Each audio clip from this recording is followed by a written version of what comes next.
esta actividad que vamos a instalar el día de hoy es sumamente importante, sobre todo porque son de esas actividades que van ocurriendo de manera cotidiana, que se van generando en nuestro país y que al mismo tiempo que se va librando una batalla, como es la batalla que se viene librando precisamente en contra de la guerra económica, una batalla que se viene librando en contra de las agresiones del imperio, viene fraguándose todo un proceso de transformación. En ese caso, uno de los temas centrales que vamos a estar trabajando tiene que ver con la configuración del Plan 2030. ¿Cómo es la Venezuela del 2030? ¿Cómo se va a venir configurando la visión de desarrollo de nuestro país? Ese primer punto es sumamente importante porque que nosotros en este momento, en pleno 2017, y hay que decirlo así, Héctor, Benavides, Erika, Ricardo, cada uno de los compañeros, parece mentira que este es el mismo año que tuvo el mayo que tuvimos, que tuvo el junio que tuvimos, que fueron esos 4 o 5 meses que trataron de generar la violencia absoluta, más de 100 compañeros fallecidos en nuestro país, y que ese mismo año nosotros estemos ya en noviembre sentados acá pensando un gobernador acá electo, compañeros candidatos a la alcaldía, a las elecciones municipales, y que nosotros hayamos decidido que continuamos, que seguimos labrando y que ahora vamos a construir el plan del 2030. Eso como preaviso, como primera dimensión, dice mucho, porque habla precisamente de dónde tenemos sentado el horizonte y dónde tenemos sentada la visión. Ahora bien, ¿qué es el taller que va a arrancar el día de hoy? Arranca en la región capital, pero va a continuar en cada una de las regiones del país. Se incorpora, en este caso, cada uno de los compañeros de las gobernaciones. Y simultáneamente, el día de mañana, vamos a estar instalando lo que tiene que ver con el tema sectorial. Es decir, que vamos a estar avanzando con 2 frentes de trabajo de manera simultánea. Uno, el tema espacial, el tema territorial, y simultáneamente el tema sectorial. De forma que cuando lleguemos a la cita que ha dado el presidente de la República, que es pasada las elecciones municipales, instalar el taller del Plan Estratégico, Plan de la Patria 2030, nosotros ahí tengamos el recorrido de lo que tiene que ver con los elementos estructurales de parte de las regiones y por otra parte lo que tiene que ver con el tema sectorial. Quisiera saludar a los compañeros alcaldes, los compañeros de las secretarías, de las instancias de gobierno, de la gobernación de Miranda, de la gobernación de Vargas, los equipos de Caracas, los equipos de los ministerios. Esto va a ser un solo equipo de trabajo. Eso es un tema que estábamos conversando antes de iniciar esta sesión de trabajo. Nosotros, culminada esta fase, lo que estamos es instalando, van a quedar los equipos por parte de la Vicepresidencia de Planificación, los vamos a presentar ahora un poco más adelante, y esos equipos van a trabajar sincronizados con cada uno de nosotros. Sin embargo, yo quisiera hacer un énfasis y un detalle en un punto, y es por qué arrancar con las regiones y por qué la importancia precisamente de las regiones como un marco dentro de los planes estadales. Si arrancamos los planes estadales y no nos vemos en las regiones, corremos el riesgo de perdernos. Corremos el riesgo que los temas centrales, desde el punto de vista del fomento, del trabajo, simplemente tenga la visión fragmentaria de la realidad. Los planes estadales tienen que estar sincronizados en la visión de las regiones. Eso es un tema fundamental desde el punto de vista de lo que vamos a estar teniendo y lo vamos a ir conversando.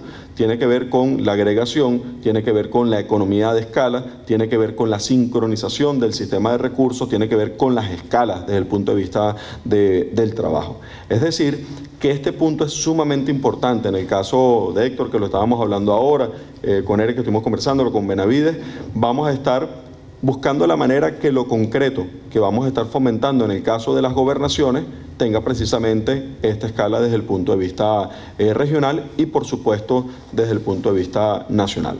Es decir, que primer punto que quisiera hacer referencia, vamos a estar instalando los equipos a nivel regional Esos equipos deben generar una sinergia, ojalá y no sea solamente del plan, sea del plan acción, se puedan empezar a configurar mecanismos de gestión a nivel regional, de manera que no sea simplemente un decreto cuando digamos la región capital, sino que existan mecanismos realmente de trabajo vinculados a la región capital. Priorizar el tema de los métodos de gestión como un tema fundamental desde el punto de vista de trabajo. El horizonte estratégico, qué es lo que tenemos, cómo son la manera en que lo vamos a ir alcanzando y, por supuesto, el método de gestión que se va a ir articulando.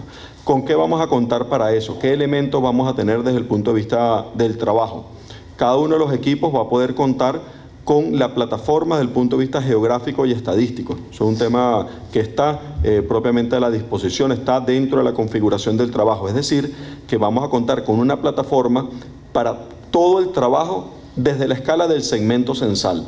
Es decir, desde la escala de las 200 casas, hasta el nivel del Estado, hasta el nivel de la región, donde vamos a tener todas las variables vinculadas a las variables demográficas, las variables sociales, las variables económicas, desde el punto de vista del trabajo.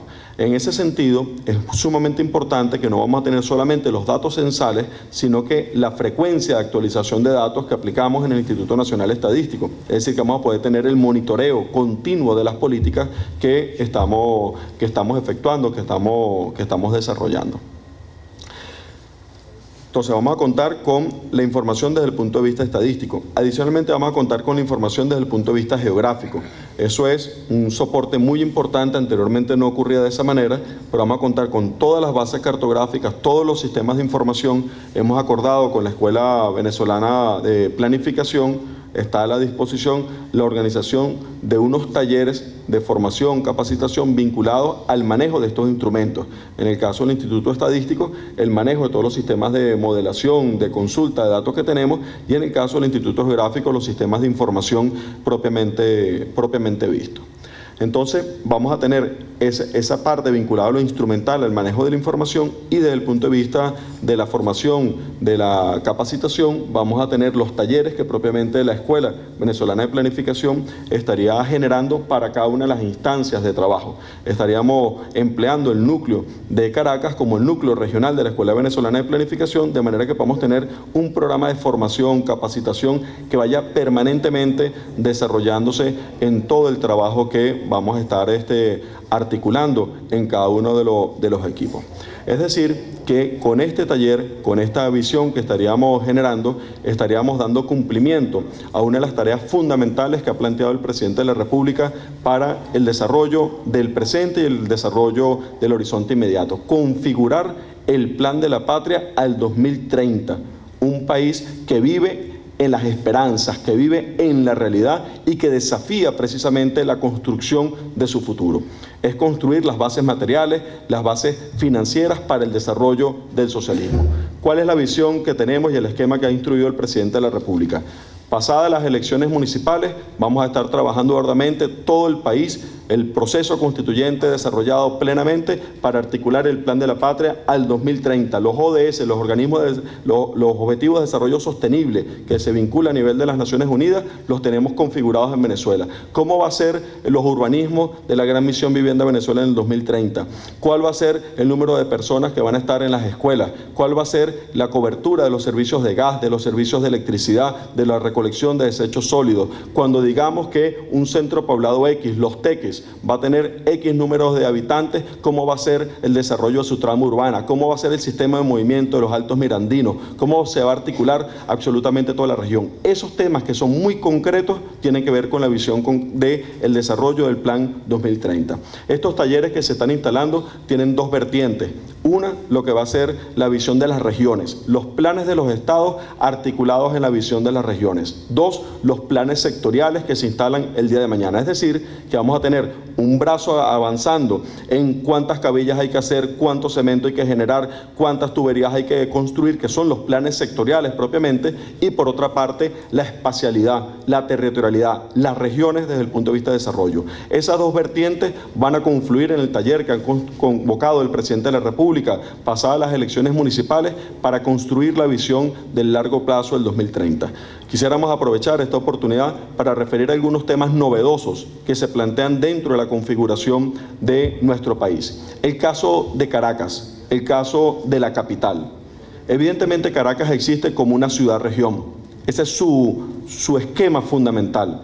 Pensar en Caracas como simplemente un municipio, el caso del municipio Libertador, y olvidar que Caracas no son solamente los 5 municipios que están en el Valle Central, sino que es toda la región absolutamente, sería sencillamente pensar en una abstracción de lo que es el tema que estaríamos configurando. ¿Cómo es la Caracas del futuro? ¿Cómo es la Caracas socialista? ¿Cómo es la Caracas que desafió los 500 años de las leyes de Indias y que se construye a partir de dignificar la sociedad? ¿Puede existir una ciudad socialista donde un compañero en los valles del Tuy se levante a las 3, 4 de la mañana y tenga que trasladarse para llegar a su sitio de trabajo en Caracas y posteriormente tener que llegar a su casa a las 11 de la noche y apenas ver a su hijo, verlo durmiendo? Parte del esquema para ver por qué siempre es Chávez la respuesta, por qué siempre es la revolución la respuesta. Viene cuando el presidente Chávez decidió construir el eje de fábrica entre Ocumare y Yare y ahí planteó 4.500 puestos de empleo. Una clave de la ciudad-región es el empleo localizado, es el empleo que existe en el sitio para que en la propia dinámica del sitio, de cada uno de los centros poluricéntricos que tiene que tener la ciudad-región, pueda existir vida dentro de cada uno de los sitios, que las personas tengan su espacio de residencia, su espacio de recreación, su espacio de educación, dentro de una ciudad que se asume como una identidad. Dentro de ese esquema que se ha venido planteando, es un desafío absoluto lo que significa el sistema de movimiento, el sistema de desplazamiento dentro de la ciudad, lo que significa construir una visión integral de los usos del suelo con los sistemas integrados de transporte. No podemos pensar, por ejemplo, en las grandes soluciones del transporte pensando en obras de infraestructura y vialidad sin meternos en el tema de la renta del suelo, sin meternos en el tema de cuáles son los usos del suelo. Por ejemplo, a cualquier persona sabrá que el que va a Caricuao, si va a las 5 de la tarde, es una cola hacia allá. Y si viene a las 5 de la mañana, es una cola hacia acá. Esos son los usos concentrados del suelo que vienen heredados del capitalismo. Los usos concentrados de la residencia focalizados en un sitio y los espacios de trabajo concentrados en otro sitio, con una diferenciación desde el punto de vista social de la ciudad que se expresa en una diferenciación espacial y que viene que ver con una estructura de clases dentro de las ciudades. Nuestro país va hacia un salto cualitativo, va hacia un salto profundo desde el punto de vista de la configuración de la sociedad. Cuando el presidente de la República dijese hace escasas 3 semanas que va hacia un proceso de reorganización de la deuda externa, lo que está diciendo es que nadie va a chantajear a nuestro país, que nadie va a pretender asfixiar a la economía venezolana y que nosotros vamos a solventar las bases materiales necesarias y financieras para construir ese nuevo modelo de país, ese nuevo modelo de sociedad que vamos a tener. Cuando nosotros vemos que en medio de esta coyuntura, en medio de un país que le decretaron la guerra, que en medio de un país que pretendieron generarle todo el esquema de violencia más cruento que ha tenido país alguno, nosotros estemos hablando de construir el futuro, decimos que eso es una victoria del 2017. Quisiera plantearle, Héctor, Erika, Benavides y los demás compañeros, solamente unos datos que parecieran importantes de la coyuntura que estamos teniendo el día de hoy. Mucha gente habla de la coyuntura de la guerra económica y en medio de la coyuntura de la guerra económica tenemos que ver lo cruento y lo que se ha desafiado. Sabemos nosotros, por ejemplo, los factores de guerra que han hecho en contra de nuestro país. ¿Por qué tenemos que generar un plan de la patria que nos blinde y nos dé la soberanía desde el punto de vista financiero y económico? En los primeros 4 meses del año, el dólar criminal, el dólar paralelo, se incrementó en 35%. Desde el llamado de la constituyente del presidente Maduro al presente, se ha incrementado en 897%. El riesgo país, artificialmente, más que lo triplicaron desde el punto de vista de su valor. Cuando ellos se vieron derrotados en la calle, simplemente acudieron a agudizar todos los factores desde el punto de vista de la guerra económica. Ante eso, el presidente optó por una respuesta a lo más chavista que existe. convocatoria al pueblo, 8.300.000 personas, la votación más alta de la historia del país, abrió las compuertas de la paz, elecciones regionales que cambiaron el rostro, la territorialidad de la gobernabilidad para construir el futuro, y ahora vamos a las elecciones municipales para colmar de paz el territorio y generar el elemento fundamental que tiene que ver para avanzar en la economía. El problema económico en Venezuela es un problema vinculado a la política, y por eso la conquista de la política es fundamental para avanzar en el desarrollo de la economía. Y en medio de eso, optimizar los recursos, optimizar los sistemas de gestión. Nuestros equipos van a estar trabajando. El día de hoy vamos a estar instalando acá la región capital. En la semana vamos a estar trabajando en la región occidental, en la región central del país. Mañana vamos a estar instalando los planes vinculados a los sectores. Cómo va a ser el plan de inversión en petróleo, cómo va a ser el plan de inversión en gas, cómo va a ser el plan en electricidad, cómo va a ser el plan en hierro, en cemento, en cada uno de los temas estratégicos. ¿Y a qué se corresponde eso? A que cuando digamos en los valles del Tuy la tasa de crecimiento es tal, vamos a tener tantos habitantes, bueno, eso significa que si vamos a hacer tantas casas, son tantos bloques, son tantas cabillas, es tanto material agregado, son tantos requerimientos desde el punto de vista de la construcción, y ese tiene que ser el plan de desarrollo que nosotros construyamos. Vamos a estar instalando el día de hoy esta jornada. Queremos agradecer la presencia, el trabajo que vamos a estar fomentando a lo largo de este tiempo, y sobre todo saber que el compromiso que se ha generado en nuestro país es inédito, y que cuando cualquier parte del mundo sepa cómo se desafía al imperialismo y sobre todo cómo se construye una visión alternativa, una visión digna, una visión soberana, todos los pueblos del mundo mirarán con orgullo al pueblo de Venezuela.